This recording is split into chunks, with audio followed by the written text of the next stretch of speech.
Good evening, everybody. How y'all doing this evening? Hope y'all had a good day. I know I did. Just got in for the evening and thought I would give my nightly topic on something for us to discuss and ponder and think of ways that we can fix problems that's going on in our nation. We've touched on a little bit about crime here on a few of the casts. Not really. But crime is a problem in our country. And it's not getting any better. But there's ways that we can do to help reduce such a revolving door that we have with our penal system. Now, we probably don't have the most perfect penal system in the world, but I'm not sure anybody really does. I mean, I'd rather stand trial with a jury here in the United States than I had in, North Korea or China or someplace like that, for God's sakes. I think we get about the best fair shake that you can get. But we spend about $30-something thousand a year to house a inmate. I know in the state, like if you get sentenced like 20 years for a state crime, usually people only have to do about a third of their time before they're let go. Federal crimes, which is mainly white collar, really, or just doing stuff going across state lines, you've got to serve 85% of your sentence before you can if you're eligible for release. Like I remember there was this I was reading about this guy. He was bringing pot across the Mexican border and got busted, and he got 27 years, and he had to do 24 of it before he was eligible for release. Well, or almost 25. Well, I mean, God, you could kill somebody and you wouldn't have to serve 24 years in prison. And the pot thing was a topic I was going to touch on one night too, but I can't do that now because that'd be way too much for me. I don't want to intertwine the two. So anyway, it's costing $30,000 a year to house people in prison, and our prison system has done nothing but create a revolving door. So the idea that I have that would cut a massive amount of spending on prison would greatly reduce the overcrowding and would save us a lot of money, which we could then put back into other things or give us, which I continue to advocate, a tax cut. But I think there should be no prison time for nonviolent felons. Why are we sending somebody to prison for, just case in point, our former mayor here of Birmingham, Larry Langford, who got supposedly bribed to do some white crime stuff. The guy got 15 years in prison. He's going to have to do 12 of it. Why are we really sending him to prison for that long to pay for it? Same thing with the guy who gets busted selling coke or busted selling pot, stealing copper. I mean, we're sending these people to prison, and when they go to prison, I forgot what the actual number is, but a nonviolent felon actually comes back out, and they end up going back to prison, and it's just become a continued revolving door, just taking place in America. I mean, guys, this went for something small and then went back. So the better solution for somebody like that is, instead of sentencing them to prison, they should be sentenced automatically to some kind of work release. And if you want them to do time, that's fine. Send them to do time. They have to work in a soup kitchen. Have them be out picking up trash, better in parks. Work release from home, and you can monitor them with an ankle bracelet. And when they're done doing their time, they can go back to working on the street. But there's no reason for us to send somebody to prison for a nonviolent crime. I mean, what is that accomplishing? The people who are violent or have committed heinous crimes are the ones that should be in prison and should not be, and should do their time. But I mean, for us sending people to prison for drug offenses and stuff like mail fraud and um, white collar crimes. I mean, even Bernie Madoff. I mean, all the money he stole from those people. I get it; they're angry, but I mean, what was the point of sentencing him to prison for 111 years? I mean, you could have made him work right out of a soup kitchen the rest of his life, having to live upstairs, and that would have probably been the most a worse punishment than going to prison. He's having to actually out there, work with the people that, or help the people that was, beneath him, so to speak. But anyway, if we cut that out, you would release so many people that are overcrowding our system and is a burden on us financially, and again, just creates revolving door. Because when they get out of prison and they can't find a job, what are they going to do? They're going to revert back to stealing or revert back to doing anything to survive, and they're going to end up going back to prison, and it's just a revolving door, and it's never going to end. So that was the first point of tonight's topic, is ending all crime for nonviolent offenders. The second part of that is going to be, I think you should ban the box. I don't, or maybe not ban the box totally. Like where they ask you, have you ever been convicted of a felony? I don't think that should be on there, and it's probably unconstitutional. The better question would be, have you ever been convicted of a violent crime? Okay, because if somebody got convicted of a felony, because in the state of Alabama, we have some archaic drug laws here, that if you get caught with just a bag of pot the first time, it's like a Class C misdemeanor. And the second time, you can be charged with a Class B felony punishable up to 10 years in prison. I mean, so it's just so archaic, the laws we have here for marijuana. I mean, so we're sending people to prison, if they're right there. So anyway, sorry, I rambled a little bit tonight, like guys, like I usually do when I get off topic. So that would be the first thing, is ending all prison time for nonviolent felons. Releasing them back in, like I said earlier, the way I laid out, to help them come back as productive citizens, take the tax burden off us, and really reduce a lot of our crowding system in prison. Also, our sentencing laws should be rewritten. There should be no mandatory sentencing out there. And finally, another one, as far as housing prisoners, and this may sound like going from a left to right stance. I firmly believe, like I said, in no prison time for nonviolent felons, but we're letting way too many people who have been convicted of violent crimes, heinous crimes, sit on death row for years before they're finally put to death. I mean, sometimes 25, 30 years. Now, I do believe that if someone is convicted of a crime ranging, like murder or carrying a capital sentence, and they're convicted, that every appeal should be exhausted, every rock unturned, to make sure that we are executing or putting the right person to death. And there's also another way to look at that too, because I keep going back and forth on whether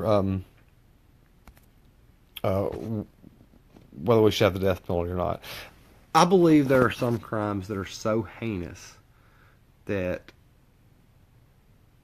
it only warrants the death penalty. But at the same time, is it better to let the person sit there for 60 years in prison, or put them to death after 20 years? I don't know. I think anybody when they're getting put in a certain situation, like when I was in the military, and was sent overseas, we learned to adapt. I learned to adapt to that lifestyle. So I think people in prison learn to adapt to those lifestyles as well. So, I guess I'll go back and say firmly there are some crimes that are so heinous that deserves the death penalty. And once those appeals are exhausted, I think they should be carried out swiftly and justly. The problem with the death penalty in this country is it's not handed out fairly. Um, if you are white or if you are a female, uh, chances are you're not going to get the death penalty. It's handed out to minorities in way too many numbers or way too many unfair numbers when you just look at it. I mean, a black man's more likely is going to get the death penalty for a white person or a woman does. So that definitely has to be addressed. Now I don't know how you address that. I mean, how you keep that from happening? Because, like I said, I'm against mandatory sentencing, so I don't think, And then I guess just judging the heinousness of the crime. But I mean, what's bad in one person, or what's more heinous in somebody's eyes, may not be left to the other one. What I really think that would do a lot to get the emotions of a jury out is for the judge to decide the sentence and not the jury. Maybe during the penalty phase, I mean, why do you really need the jury involved once they have been found convicted of the crime? It should be left up to the judge to decide the sentencing, because judges are usually not as emotionally involved or get taken up in some of these crimes. Because when you're sitting there dealing with a jury, you can get when you're dealing with a jury, you get so many more emotions involved. Whereas a judge is just sitting there, basically playing referee. He can listen to it and then make a more logical decision with their head than with a jury who's sitting over there, 12 angry men wanting to pass down the worst punishment possible. Because I've seen some people get hit with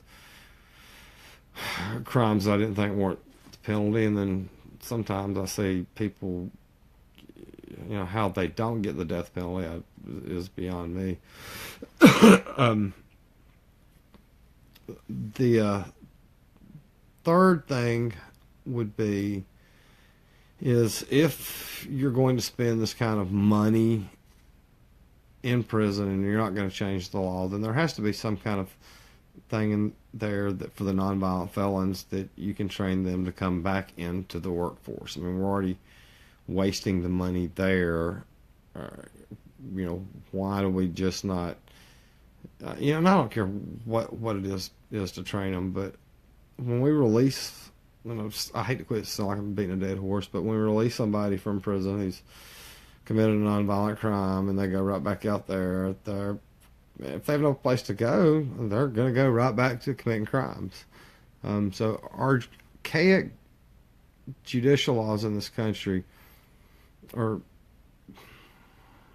our archaic system of how we're handing out punishment has to be changed. Now, again, like I said, I'd rather face the judicial system here than face any other one in this country, or any other one in another nation, because I would hate to be going on trial in North Korea or China right now. The conditions those people in would be not even comparable to what today is.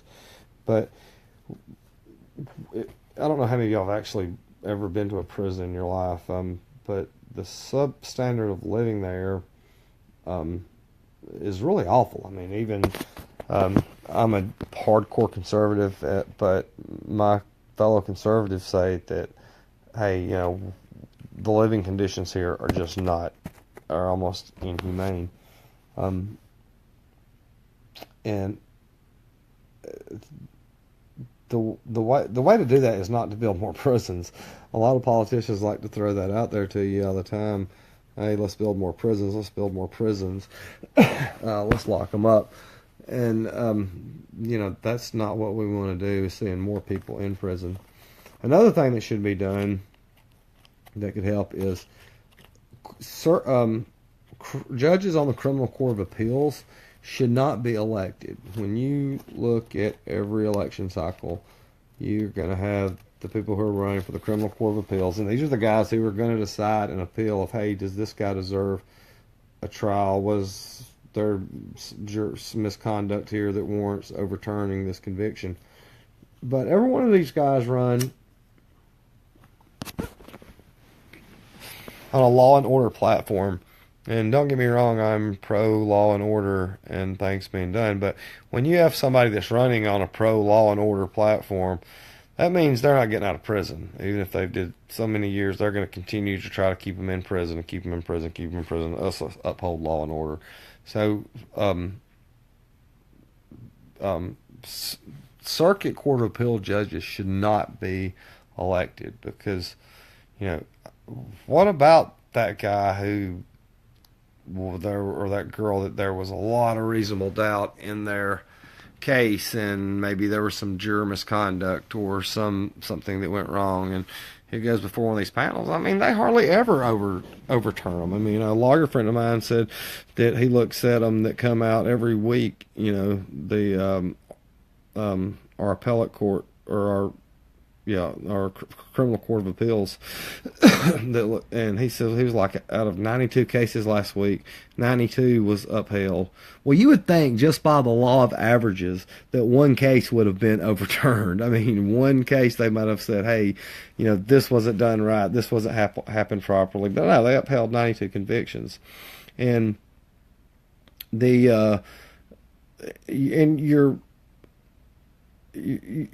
you're almost limited really in how you do an appeal, because the first step's going to be is ask the judge for a motion for a new trial, which of course the judge is going to deny, and then your next step is the Alabama Court of Criminal Appeals, and then if they uphold it, your next step is to go straight to the Supreme Court, and then the U.S. Supreme Court, or excuse me, the state Supreme Court has the right to hear the case or not to. After that, your next option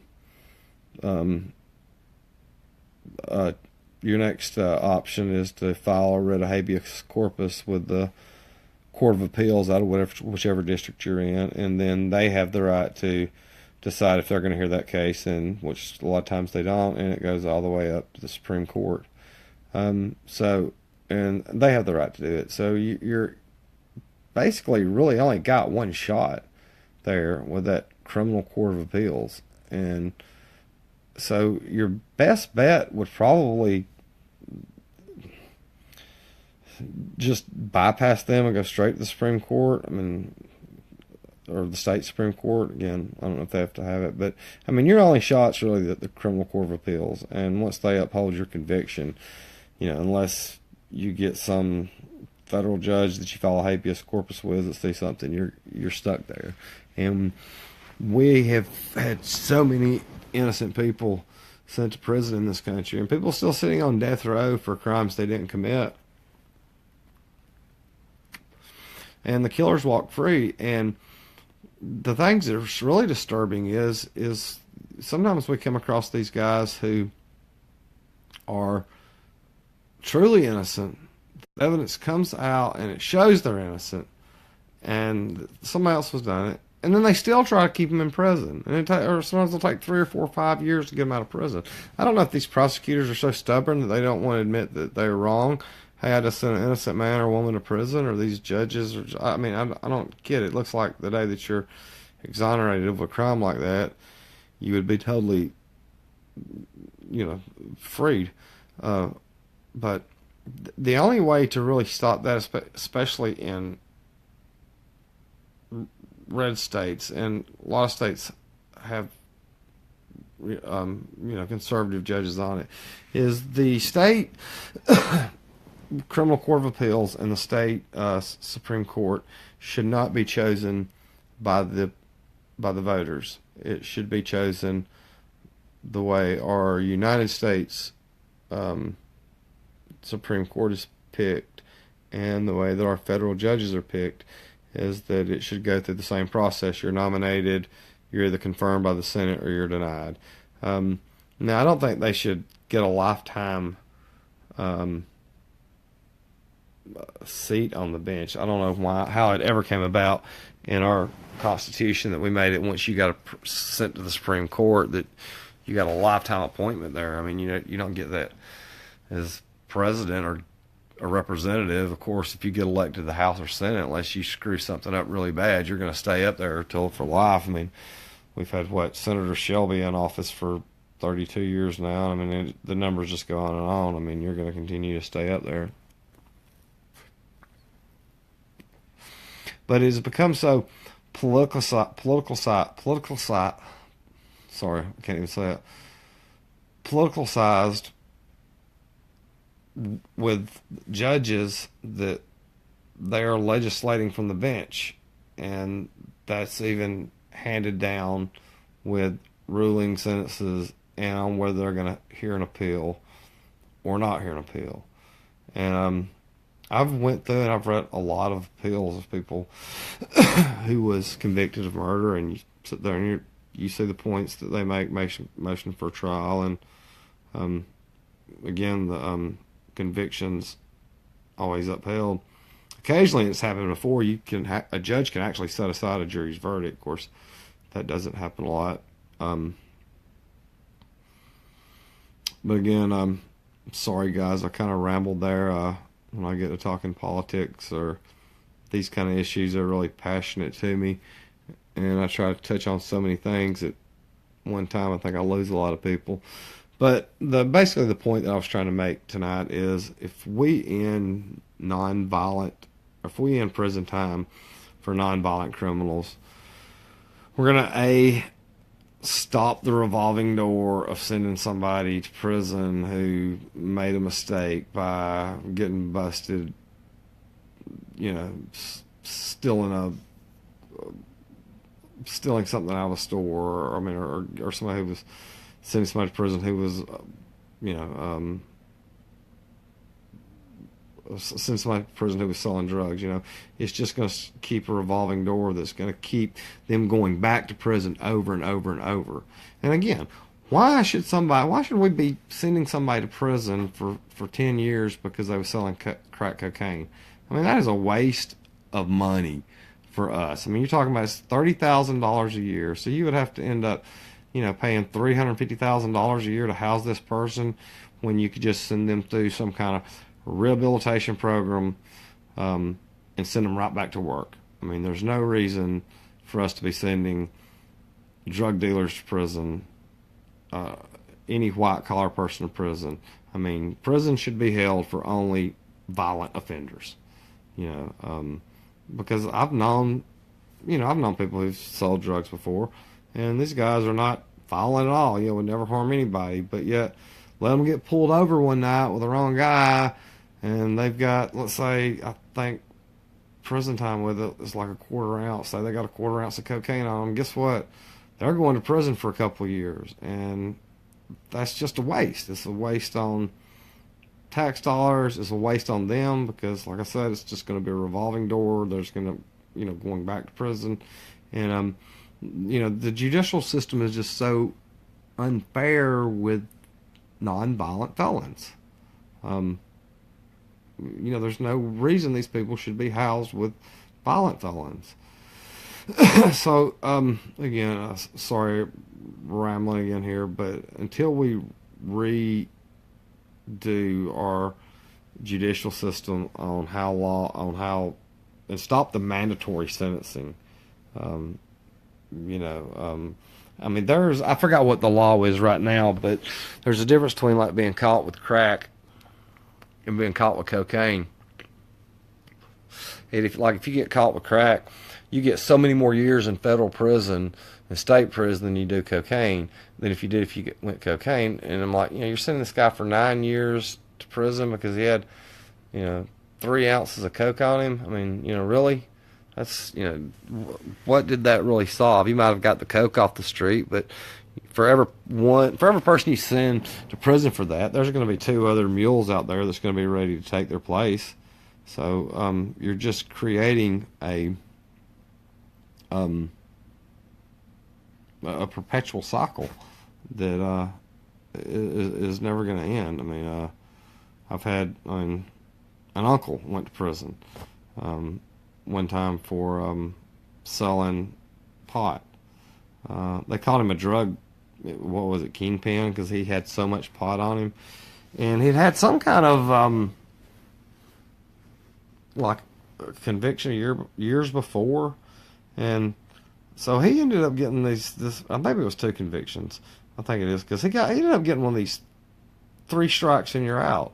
And, and it was over a pound of pot. So he was fixing to get a life sentence for the rest of his life. And he was, in his 40s, and he was fixing to spend the rest of his life in prison for having a pound of pot on him. And, that's just ridiculous. Thankfully, there was some kind of technicality in one of his first cases, and it didn't get kicked in. So he only had to do about 2 years in prison for it, or 3 years in prison for it, and he got out, which was still way too much time for a non-violent person to be in prison. Again, I can get into the drug laws and how they're affecting it, but and the drugs that I think should be finally legalized, but that's going to be another topic for another night.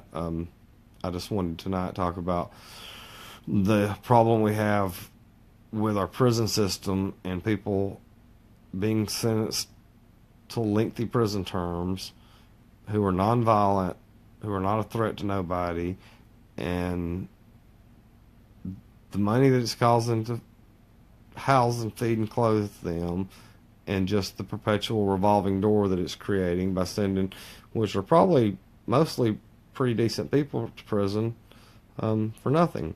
I mean, well, for sending them to prison when there's better things they can do. Same thing with white-collar crime. I mean, it's just, you get caught.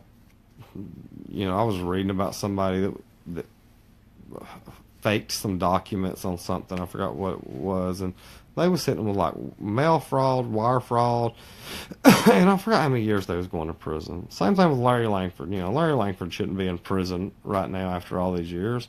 I mean, Larry Langford didn't do anything that any other politician did. Same thing with Don Siegelman. Don Siegelman shouldn't have went to prison for that.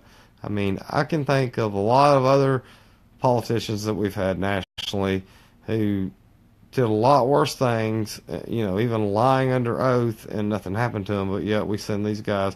I think the big thing got Siegelman, somebody gave him a 4-wheeler or something, and they bought, Larry Langford some suits, so that warrants bribes. You have a hard time really proving that whole bribery case too, because, if you buy me a suit and I just happen to agree with a bill that you like and I pass it, is that bribery? I mean, you really think he's going out there bribing, giving people what they want because they was buying them suits? No, I mean, it's just, I don't know. Anyway, sorry guys, I really got off topic there again. But like I said, the point is, no prison time for nonviolent criminals. It will reduce a huge amount of tax dollars that we spend that we can then use to put into other programs and give tax breaks back to us.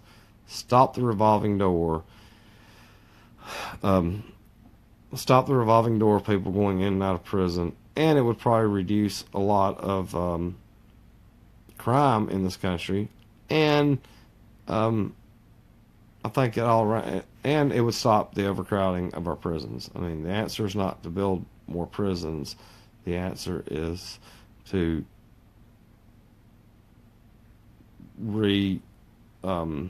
what's the word I'm looking for?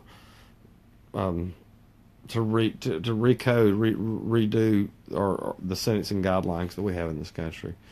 But anyway, guys, that's all I had for tonight's topic. Tomorrow night I probably would like to maybe touch on the drug laws in this country and how we could change them that would reduce more unjust prison time for a lot of people. But also look soon, because me and my good friend will be starting a YouTube channel very soon. There he just showed up too, Mike. I was just telling about our program we're fixing to have. We're fixing to start a YouTube channel on the Kennedy assassination, and we're gonna lay out intros, and it will be a friendly debate, or maybe just a discussion, because I don't really want it to be like a debate of saying, oh, this is why Oswald guilty, this is why he's innocent. I think it'd be better to lay it out more on the lines of like maybe how Mark Lane did in Rush to Judgment. Nowhere in Rush to Judgment did Mark Lane ever say Lee Harvey Oswald was guilty. Or excuse me, nowhere in Rush to Judgment did he ever say that Lee Harvey Oswald was innocent. He just laid out the facts of the case that they had against him, and he let you make up the mind. He let you make up your own mind on what you thought. You know, he laid the facts out there and let you decide. It's the name of the book, Rush to Judgment. But me and him's got to sit down and decide if we want to start this on Facebook or not, and then go to YouTube. But we're still working out the details. Yeah, get funny when Mike. I know he had concerns with the Warren Commission, but he was laying out the weakness in the Warren Commission's case. But we're going to wait before we get into that, Mike. Him's got to figure that out. But anyway, sorry, I just want to close that again. Tonight's topic was about prison reform and how to basically stop sending so many people to prison for crimes that for simple drug crimes, and fixing the laws, taking the sentences out of the hands of the jury, leaving it for the judge, and stop electing judges and to sit on the bench and let these law and order, let's keep them locked up forever. Keep those guys out there and have our judicial branch chosen the same way that our national judicial branch is. Governor nominates them, Senate and House approves them. But anyway, I hope everybody enjoyed tonight's cast, and interested any thoughts y'all have about non-prison time or no prison time for non-violent criminals. Hope everybody enjoyed watching, and I will see y'all again tomorrow night. I think tomorrow night we may touch on the drug laws. Until then, guys, take care.